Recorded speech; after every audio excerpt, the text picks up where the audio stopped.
Shalom, apa kabar sahabat-sahabat hebat? Pasti masih luar biasa dong. Oke, kalian udah nonton video di TikTok gue nggak? Gue pengen bahas sedikit tentang firman yang ada di TikTok gue yang kemarin kalau nggak salah. Yang ini nih. Halo Kak, mohon maaf ya, saya ganggu sebentar. Saya mau datanya sedikit, boleh kan? Woi Dik, kenapa lu? Buru-buru amat kayaknya, sampai ngos-ngosan kayak gitu. Kenapa? Cerita. Iya begini Kas.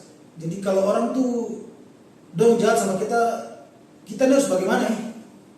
Oh, gitu doang mah. Gampang bro. Ingat aja di Roma 12 ayat 17 tuh bilang kayak gini nih. Janganlah membalas kejahatan dengan kejahatan. Lakukanlah apa yang baik bagi semua orang. Nah itu terserah lo lagi bro. Lo mau ikutin firman Tuhan atau lo mau ikutin apa yang lo mau. Tapi kalau lo ikutin apa yang lo mau, ya hasilnya pasti buruk. Tapi kalau ikutin firman Tuhan, hasilnya pasti baik bro. Jadi lo ngerti kan? Lo harus balas kejahatan dengan kebaikan. Gitu bro. Oh, jadi begitu kakak. Saya harus balas kejahatan dengan kebaikan. Oke Kak, kalau begitu saya coba ya Kak. Sekali lagi terima kasih banyak Kak sudah waktu. Hormat. God bless. Yo Kak, saya cap dulu ya. Oke. Siap Dix. Hati-hati ya. Bless you. Nah, kira-kira gitu. Jadi di situ si Kaks dia ngomong soal jangan membalas kejahatan dengan kejahatan, lakukan apa yang baik bagi semua orang. Di Roma 12 ayat 17. Gue yakin firman ini gak semudah yang kita pikirin bahwa kita membalas kejahatan dengan kebaikan tuh gak mudah ternyata. Terkadang kita masih berpikir tentang pride kita, tentang harga diri kita, tentang siapa kita. Nah itu yang terkadang membuat kita agak jauh sama Tuhan gitu. Karena Tuhan sendiri dia bisa merendahkan dirinya dia. Dia bisa untuk tidak melihat siapa dia, tapi dia belajar mengejar tujuannya dia untuk tetap merendahkan hati buat siapapun yang ingin mencela dia, atau mencaci maki dia, atau yang gak suka sama dia, apapun itu. Nah itu yang gak gampang mungkin bagi kita manusia biasa, yang kita merasa bahwa emang enak ngomong soal ngebalas kejahatan sama kebaikan. Nanti kita dianggap the loser, kita dianggap pengecut, kita dianggap ayam, kita dianggap orang yang tidak berani gitu. Tapi balik lagi sih, terkadang gue berpikir apa ruginya kita memaafkan, apa ruginya kita membalas kejahatan dengan kebaikan. Toh terkadang waktu kita membalas mereka dengan kebaikan, orang-orang ini akan berubah menjadi baik juga. Kita gak berharap sih. Kalau kita melakukan segala sesuatu, kita jangan berharap atau kita berpikir bahwa biar nanti dia jadi baik juga atau apa. Enggak sih, tapi gue percaya banget sih, di mana di situ ada hal-hal yang baik yang kita buat, Tuhan Yesus di pihak kita. Waktu Tuhan Yesus di pihak kita, siapa lawan kita? Gak ada. Jadi gue yakin dia akan bisa merapikan semuanya dengan baik. Jadi memang gak mudah. Gue pun masih banyak belajar sampai hari ini. Tapi gue terus mencoba mengerti maksud dari arti firman ini, bahwa tetaplah baik sama semua orang, meskipun orang-orang itu mungkin gak baik sama kita, atau orang-orang itu mungkin berpikir jahat sama kita, atau orang-orang itu mungkin gak suka dengan apa yang kita lakukan.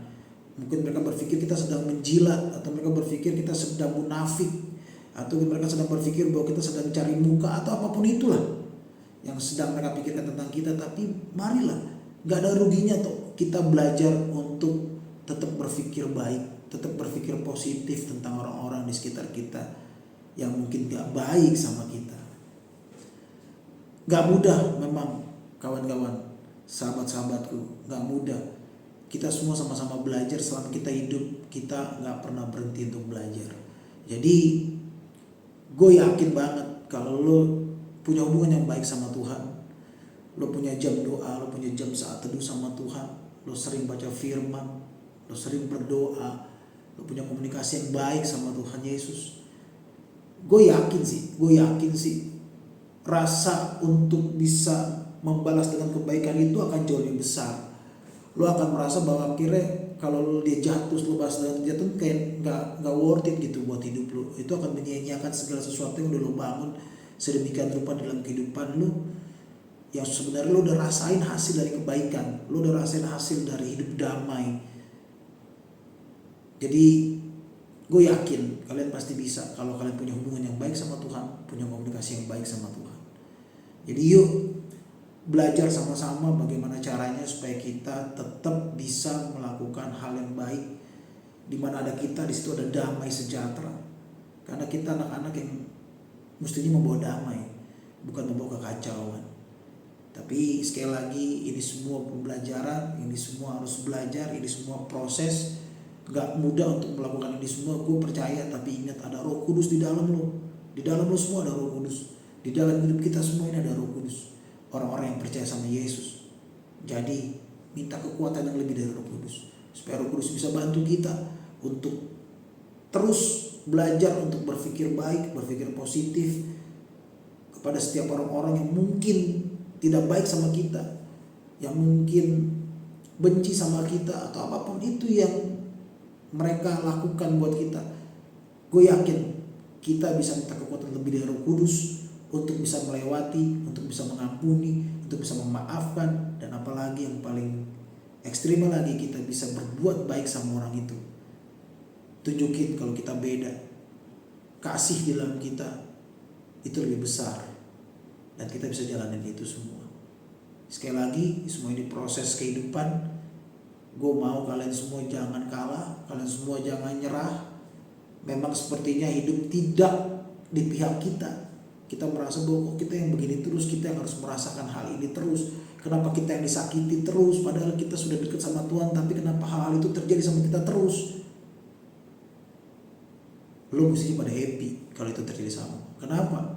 Karena berarti Tuhan Yesus lagi bentuk lo untuk jadi pribadi yang jauh lebih kuat ke depannya nanti. Itu sih yang gue renungin dan yang gue belajar terus untuk bisa berpikir hal-hal yang positif di dalam kehidupan gue sehari-hari. Entah itu di dalam pergaulan gue, di dalam pekerjaan gue, di dalam keluarga gue apalagi. Gue bukan seorang ayah yang perfect, atau suami yang perfect, atau kakak yang perfect, anak yang perfect buat orang-orang tersayang gue.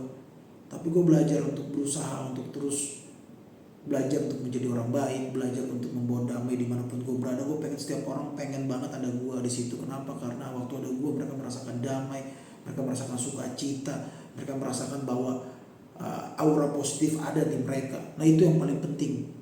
Jadi yuk kita anak Tuhan, kita harus jadi terang. Kita anak Tuhan dimanapun kita berada, orang-orang harus senang ada kita. Orang-orang harus merasakan damai, sejahtera, sukacita waktu ada kita. Yuk kita belajar sama-sama membalas setiap kejahatan atau apapun itu yang dilakukan orang-orang di sekitar kita dengan kebaikan yang Tuhan Yesus sudah ajarin ke kita. Kita anak-anak yang diciptakan untuk membawa damai dimanapun kita berada. Pride lo, harga diri lo semua, waktu lo kenal Yesus, semestinya itu udah gak lo nomor satuin lagi. Tetap ada, tapi lo gak nomor satuin lagi. Itu bukan prioritas lo lagi. Prioritas lo adalah di mana ada masalah, di situ ada kedamaian yang bisa gue bikin. Di mana ada sesuatu yang tidak mengenakan, waktu ada gue semua jadi enak. Di mana ada sesuatu yang gak asik, waktu ada gue semua jadi asik. Oke, gitu aja sahabat-sahabat hebat. Gue percaya kita bisa, karena kita punya hubungan yang baik sama Tuhan Yesus. Kita punya saat teduh yang baik sama Tuhan. Kita baca firman-Nya karena dia cuma bicara sama kita lewat firman saat ini. Dan yang paling penting, kita tetap berpikir yang positif. Apa yang masuk, itu akan keluar. Sekali lagi, terus jadi berkat dimanapun kalian berada. Tetap semangat, tetap sehat. Tuhan Yesus sayang gua, Tuhan Yesus juga sayang lo semua.